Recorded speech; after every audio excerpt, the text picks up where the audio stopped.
Hola, ¿cómo estás? Aquí nuevamente contigo, tu amiga, la doctora Eloísa Chavarría, pues para seguir con la lectura de este maravilloso libro, Las 9 caras de Cristo, como parte de mi serie Mente Crística. Estamos leyendo uno de los mejores libros que se han cruzado por mi camino para reflejar quién era realmente Jesús. Entonces, pues la vez pasada estuvimos en la transmisión del capítulo que se llama Mi querida madre, en donde Jesús, para el libro José ben José, nos habla con todo detalle de quién era María, su madre. No hemos terminado este capítulo, nos quedamos a las 3/4 partes aproximadamente. Y ahora vamos a terminar el capítulo y termina con un relato maravilloso acerca de quién es Juan el Bautista, o sea, el primo de Jesús. Entonces continuamos y estábamos en la parte donde nos cuenta cómo María diariamente en un pozo donde ella iba a lavar la ropa de su familia, disertaba. Disertaba principalmente acerca de la cuestión política que reinaba en su tiempo. Y entonces ahí nos cuenta Jesús cómo un rabino la intercepta y aquí ya continuamos con lo que pasa en ese momento. Dice, ¿esperas que el Salvador de los judíos nazca justo a tiempo? Eso es creer en milagros, dijo un rabino en tono de mofa. Yo no creo en los milagros, erudito rabino, ya que existen. Alguna vez le he contado la historia de mi tío, el antiguo y venerable sacerdote Zacarías, y de su querida esposa de 50 años, la yerma Isabel. Por supuesto que no lo había hecho, y esta era realmente una de sus historias favoritas que nunca dejaba de impresionar. Tantas veces la escuché que la había memorizado antes de cumplir los 6 años, aunque durante muchos años creí que era solo una historia de su más querida imaginación. Pero esta, en verdad, era la historia de un milagro. Paso a contarlo aquí, incluyendo todas sus vívidas y muy agradables adornos. O sea, nos va a contar la historia por voz de María, por voz de su madre, tal y como él la oía. Este milagro comenzó la primera semana de octubre. Mi tío había pasado su 60º cumpleaños en el servicio del templo como sacerdote. En esta mañana había sido escogido por la tribu clerical de Abia para ser sacerdote superintendente. Debía ser laureado con el oficio de quema de incienso sobre el altar dorado, de incienso que fulguraba rojo con carbones muy cerca del pesado velo que colgaba delante del Santo de los Santos.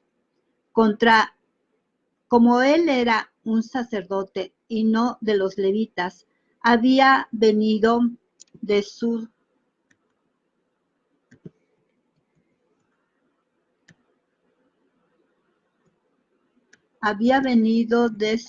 entonces hogar en el sur del país, en las colinas de Judá, porque no vivía en el barrio Ofel de Jerusalén, ni mucho menos en Jericó.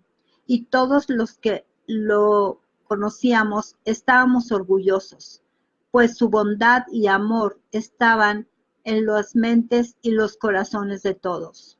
Donde quiera que Zacarías ponía un pie, sabíamos que Dios estaba presente. Esperábamos fuera del portón del templo hasta que los 3 toques de la trompeta plateada despertaban a la ciudad. El sacrificio matutino empezaba con la apertura de la pesada puerta del templo a la luz del alba, porque el sacerdote que estaba de guardián en la cumbre más alta del templo daba la señal de la luz del alba. Y fíjense, diario era tal la devoción y el ceremonial que este pueblo tenía, que diario al alba hacían un ritual, y de ese ritual nos está hablando Jesús. Y aquellos que habían sido lavados y purificados según los preceptos estaban en la tribuna clerical bajo las órdenes de mi querido tío. Él había completado la inspección de los sacerdotes y de los tribunos del templo y había echado suertes para escoger la tribuna clerical del salón de piedras, labradas y pulidas. Todo estaba listo y aquellos que lo amaban eran numerosos en la congregación, incluso antes de que los órganos del templo nos invitaran a todos al servicio. Cuán glorioso se veía como sacerdote celebrante, portando el incienso dorado de pie, solo dentro del lugar santo e iluminado por el brillo de las 7 luces del candelabro.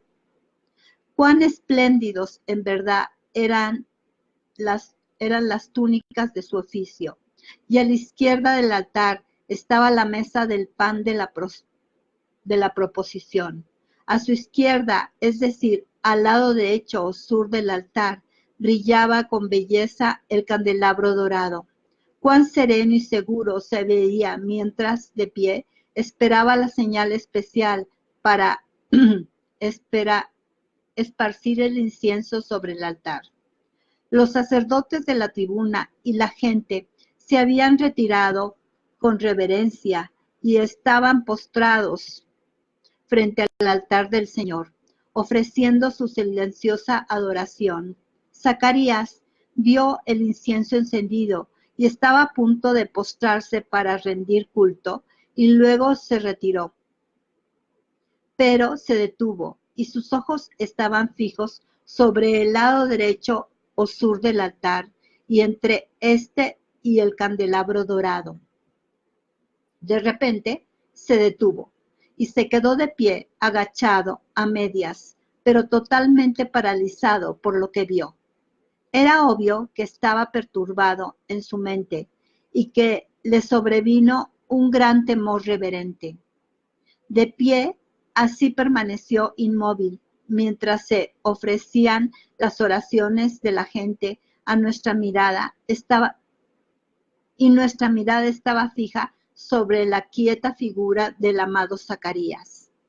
Cuán grandiosa era nuestra expectativa y nuestro temor cuando finalmente se volteó y se movió hacia adelante como si estuviera sonámbulo, para detenerse en la parte superior de las escaleras que comunicaban al pórtico del altar con la tribuna clerical, porque de pie de esta manera, como era la tradición, se suponía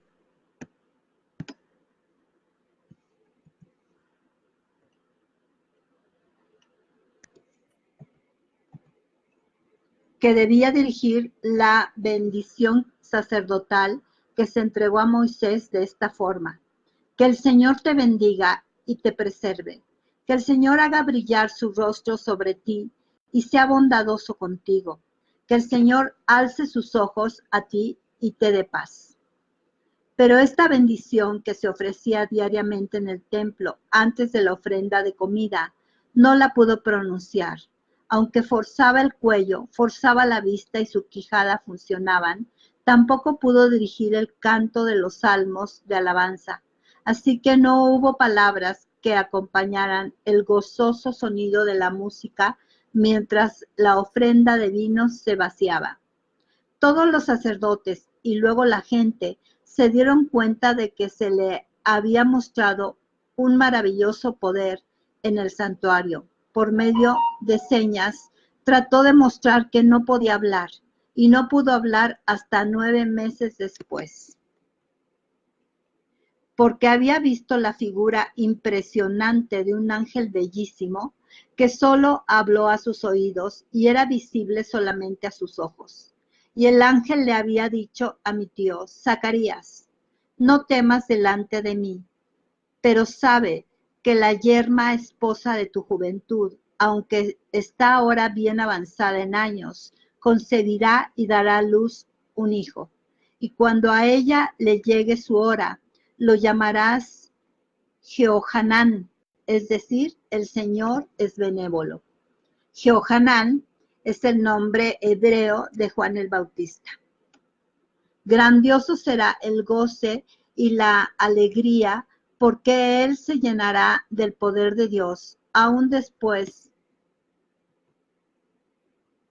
desde la matriz de su madre. No beberá vino ni bebidas alcohólicas, sino que irá adelante cuando muchos de los hijos de Israel regresen al Señor Dios. Tendrá el poder de la profecía y hará girar el corazón de los padres hacia sus hijos, y hará que los desobedientes entiendan la sabiduría. Fíjense desde cuándo ya se había predicho quién iba a ser Juan el Bautista.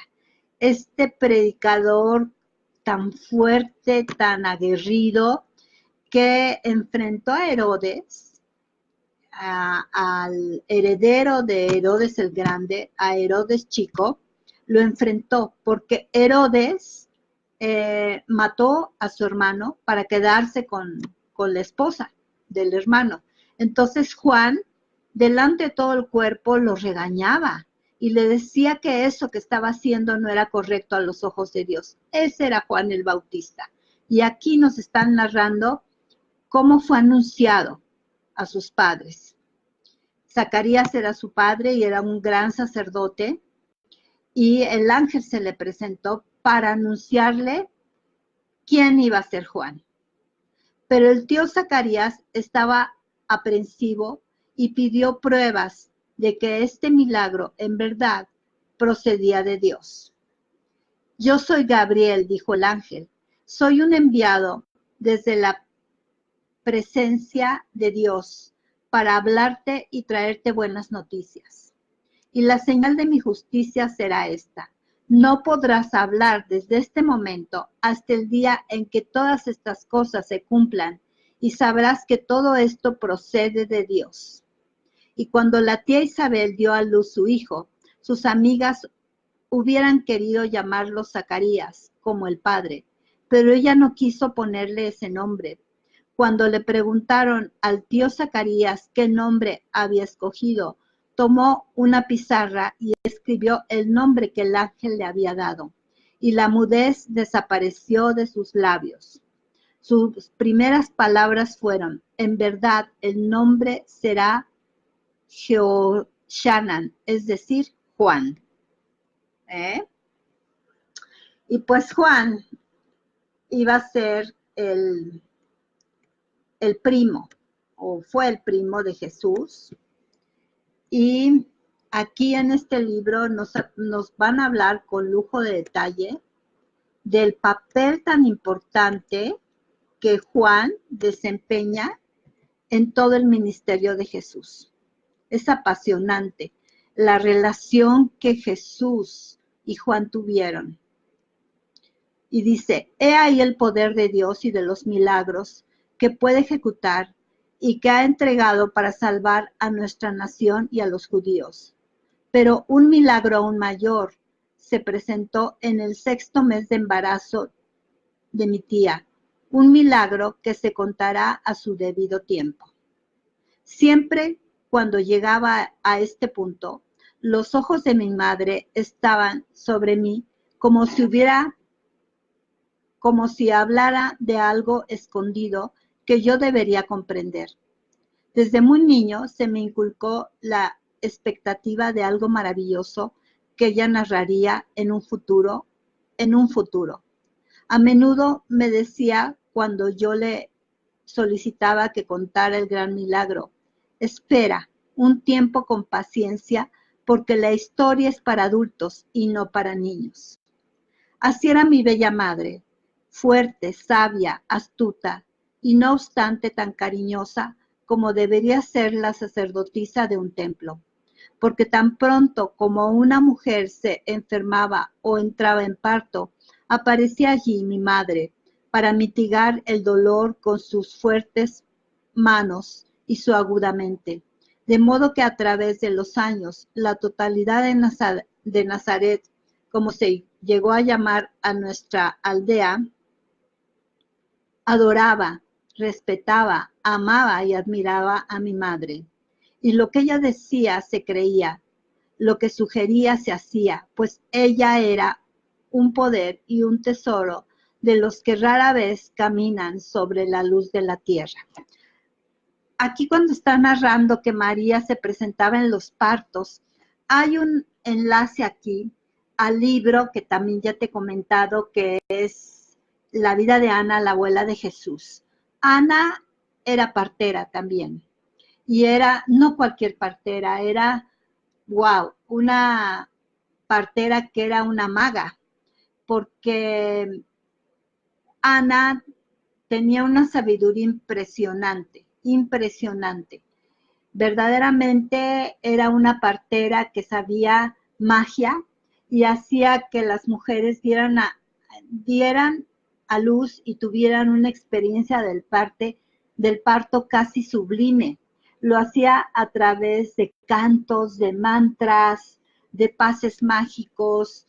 Era una maestra en la herbolaria, sabía de esencias, en fin, era algo fuera de serie, como partera y como muchas otras cosas. Y seguramente todo ese conocimiento de Ana, la abuela de Jesús, la madre de María, se lo enseñó a María. Entonces, por eso digo que aquí hay un enlace entre el libro de las 9 caras de Cristo y la vida de Ana. Después de abrazarme y acariciarme, mi bella madre entró al cuarto de los fuegos de cocina y me dejó que me pusiera y apretara mis sandalias. O sea, aquí ya acaba de contar lo que es todo la etapa en la que llega Juan a la tierra, y ya vuelve a contar Jesús lo que estaba pasando entre él y su madre. Por eso dice: después de abrazarme y acariciarme, mi bella madre entró al cuarto de los fuegos de cocina y me dejó para que me pusiera y apretara mis sandalias. Peiné mis rojizos y enredados mechones con una concha de tortuga que no era más roja que aquellos. O sea, aquí nos están pintando a Jesús como pelirrojo. Luego, antes de salir con prisa a lavarme el rostro y las manos, las orejas y el cuello en el lavabo de piedra que estaba al lado derecho de la entrada, miré atentamente a mi familia, pues los amaba profundamente. Me encantaba ver a mi bella madre jugando con mis hermanos y hermanas mientras los bañaba. Era aún más placentero cuando ella y mi padre reían y jugaban con todos nosotros, y era maravilloso cuando se nos unían a entonar canciones religiosas o alegres. Mi madre cantaba con su hermosa y clara soprano, sosteniendo a Maribel, es decir, María Isabel, que llevaba el nombre de mi madre y su tía, madre de Johanan. No es Johanan, es Joshanan. Maribel era la más joven cuando por primera vez me dirigí al complejo de los esenios de Nazar, y ella no había cumplido aún el primer año.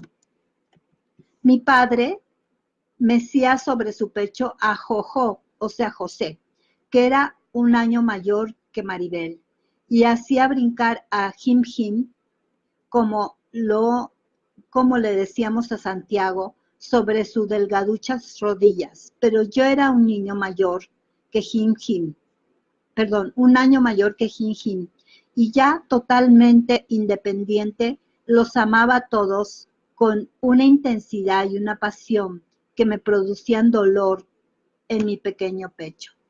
O sea, aquí Jesús pues nos está hablando de su familia y nos está relatando todo el amor que sentía por ellos, por sus hermanos, por su madre, por su padre. Aunque he escrito sobre mi familia en la época en la que me dirigía al salón de asambleas en los años posteriores, la escena sería aún más gozosa y tierna, porque Simón, a quien apodábamos Sim Sim y a quien la gente llamaba Simón de Nazar, no sé si esto era por el pueblo o la calle donde vivíamos, nació 2 años y medio después de Maribel y 2 años antes de Dada, que era maestro cariñoso, que era nuestro nombre cariñoso para Judá, el 5º hijo de mis padres. La segunda hija, el 7º retoño, era 11 años y medio menor que yo. Se llamaba Mariana, como mi madre y mi abuela. Aquí está hablando de su abuela, Ana. La amábamos mucho y le decíamos María A para cuadrar con María B, o sea, Maribel.